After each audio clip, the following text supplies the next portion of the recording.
Filipino, magandang umaga po. Tanong nga ng mga Briton, are you alright? My name is Paul. I live here in the UK for 14 years. I just want to share my experiences, struggles, and happiness as a migrant Filipino living here in the United Kingdom of Great Britain. But before we start, please kindly like, subscribe, and click that notification for you to be updated for my future vlog. Kagaya ng ibang bansa, ang United Kingdom ay may sariling kultura at kaugalian. Before visiting this diverse and multicultural country, it's worth to know before what we're getting into. What to expect, what to accept, and what to avoid. At isa sa mga importanteng usapin ay ang the don'ts of living in the UK as a migrant. Mas mabuti na alam mo ang mga bagay-bagay na dapat hindi mo ginagawa na pwedeng makainisan dito sa United Kingdom. What? Lalo na sa ating mga migrant Pilipino na kararating lang dito. May mga attitude, norms, or even kultura nating mga Pilipino na pwede kong masabi na offending sa mga Briton. These are some tips on not to do here in the UK.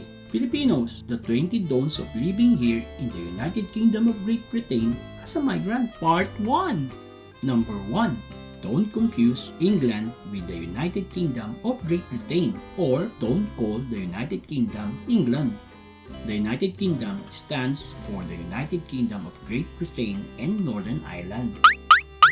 United Kingdom. It's composed of 4 countries with each government, national identity, and culture. Parang sa atin, meron tayong Luzon, Visayas, at Mindanao. Yun lang nga, isa lang ang gobyerno natin. Ang UK ay may 4 na gobyerno na independent sa isa't isa. Ang Great Britain ay ang pinakamalaking island na kinabibilangan ng mga bansang England, Wales, Scotland, at sa separate island ang Northern Ireland naman. Kaya tandaan na ang England ay hindi kabuuan ng UK. Ito ay isang parte lang ng United Kingdom. Yes! Number 2. Don't call United Kingdom London.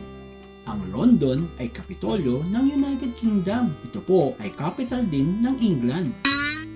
Remember, London is not a representative or even a reflection of United Kingdom. Meron ding ibang capital cities katulad ng Cardiff para sa Wales, Edinburgh para naman sa Scotland, at Belfast para naman sa Northern Ireland. Para lang yang sa Pilipinas. Ang Manila ay hindi representasyon ng kabuuan ng Philippines. Capital ng Philippines lang ito. So, don't confuse United Kingdom to London. Number 3. Don't ask if they know the Queen, or the King, or even the royal family. Of course, you silly people, British people, know the royal family. Utang na loob, huwag mo silang tanungin kung kilala nila si Queen Elizabeth o si King Charles. Para kang nagtanong sa atin kung kilala ba nila si President Ferdinand Marcos o si President Cory Aquino. More than 60 million people live here in the UK, and 8 million of those live in London alone. Definitely, they know the royal family. Ikaw makilala mo sila pa? Ang mahiwagang tanong, are they interested to the royal family? Oh no! Number 4. Don't block the escalator. There is a wrong way to stand in an escalator here in the UK. There is an unspoken rule here. If you want to stand still on an escalator, you should stand still on the right-hand side. Oh no! Bakit? Ang left-hand side ay para sa mga taong nagmamadali. Ito yung mga tao na ang tingin nila sa pagtakbo nila sa escalator, makakarating sila sa kanilang destinasyon ng maaga. Please observe this unspoken rule, especially in mass transport areas, particularly in London Tube, para makaiwas na ikaw ay masigawan o mabump dahil nakaharang ka sa kanilang dadaanan. Number 5. Don't jump on the queue. Many of us Filipinos don't give much importance to a queue o sa pila. I just observed nung nandyan pa ako sa Pilipinas, sa simula lang may pila, at pag nainip na ang mga tao, takbuhan na. Oh no! Nawawala ang pila. Ano ba naman yan? Wala sa kultura natin yung pumila ng matagal. Merong sisingit sa pila. But here in the UK, jumping in a queue is considered bad manners. They respect the queue so much that even David Beckham fall in line to see the Queen's funeral. He queued almost 12 hours. Wow! Isipin mo, sikat na tao dito sa UK, but he respect the queue. Kung ayaw mong mapaaway sa queue, huwag na huwag kang sisigit at siguradong makakarinig ka ng masasakit na salita sa mga ibang nakapila. Number 6. Don't pick up a rented car in the UK. If you are not familiar with the UK roads and traffic rules, you will get in trouble driving for the first time in the UK. Especially if you are newly migrant or a tourist. Ang traffic dito ay nasa left-hand side of the road. Sa Pilipinas, sa right-hand side tayo. Napakadaming runabout dito na tinatawag naman nating rotonda dyan. Plus, a lot of bus lanes and pedestrian lane that are strictly implemented. For the first-time driver in the UK, you will be struggling here. Number 7. Don't greet appropriately. Don't greet with a kiss or a hug.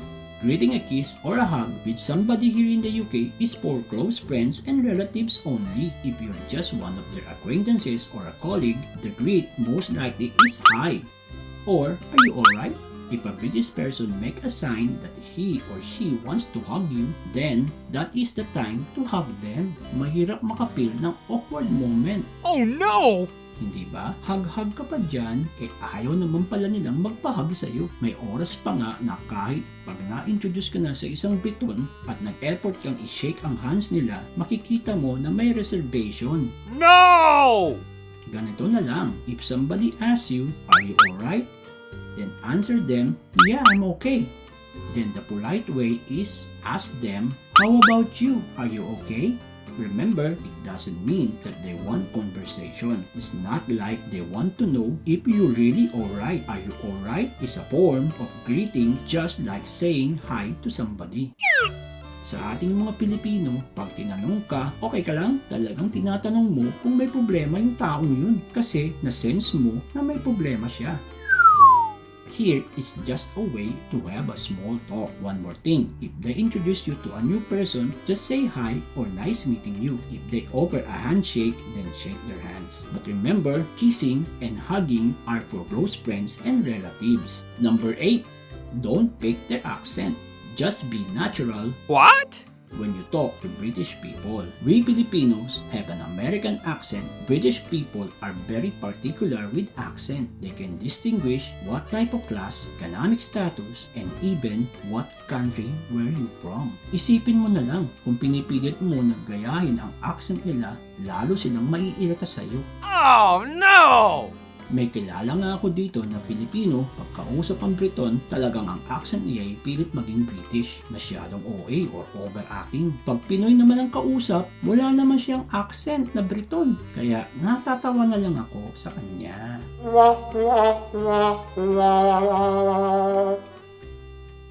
Number 9. Don't talk about religion. Alam mo naman tayong mga Pilipino, tayo po ay napaka-religious. Madami sa ating nagsisimba, nagpe-fellowship o sumasamba sa araw ng linggo. Sa mga Briton, madami sa kanila doesn't care about religion.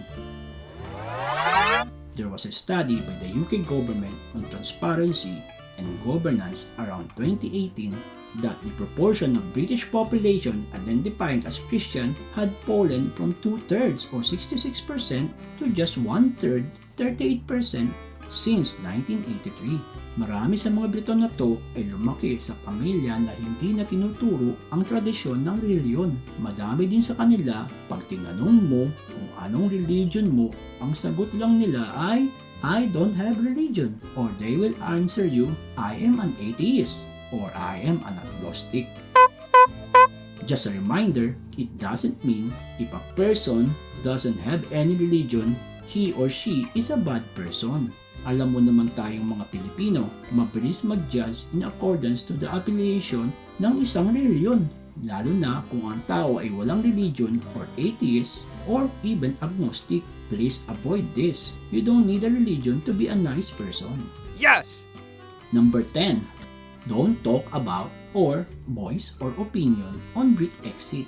Ano ba ang Brexit? Brexit refers to the UK leaving the European Union. It was the result of a referendum held in 2016 in which majority of the UK voters supported leaving the EU. The UK officially left the EU on January 31, 2020 and now trades with the EU under the new trade agreement. No! We know that Brexit is a topic of discussion around the world, but you cannot be around expectorating this topic when you are here in the UK. People here are directly related to it and your view can be taken personally. Some people might be offended if you talk about related topics on politics, lalo na sa panahon ngayon na may problema sa cost of living crisis. May mga Brito na sinisisi ang Brexit sa sitwasyon ng UK ngayon, kaya ingat-ingat lang sa mga pagtatanong. Baka may ma-open, lalo na pag Brexit ang pinag-usapan. Brexit is a sensitive topic to the people here in the UK. That's the part 1 of 20 don'ts of living as a migrant here in the UK. Sa susunod po, ating tatalakayin ang natitira pang 10. Who, me? Gaya nga po ng sabi ni J.K. Chesterton na English writer, philosopher, and literary critic from the late 1800s to the early 1900s. The strangest country I ever visited was England, but I visited it at a very early age and so became a little queer myself. England is extremely subtle and about the best of it, there is something almost secretive. It is an amateur, even more than aristocratic in tradition. It's never official.